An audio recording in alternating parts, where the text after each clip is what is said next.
Gubernur Jawa Barat Deddy Mulyadi melarang Ormas dan LSM mengajukan proposal tunjangan hari raya atau THR ke kantor pemerintahan atau pengusaha. Tidak boleh ada permintaan THR kepada toko, kepada lembaga usaha, ke kantor-kantor kemanapun. Kita jujur-jujur aja nih, tanggal-tanggal gini kepala dinas pusing.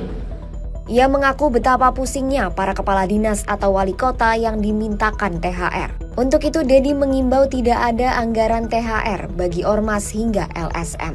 Selain Ormas dan LSM, Deddy Mulyadi juga menegaskan ASN atau kantor pemerintah untuk tidak meminta THR kepada pengusaha. Deddy sebut akan menonaktifkan anak buahnya yang kedapatan meminta THR kepada pengusaha. Menurutnya, praktik tersebut adalah pungutan liar yang tidak boleh dibiarkan. Baginya, larangan ini sebagai bagian dari upaya mencegah korupsi dan menjaga integritas pemerintahan.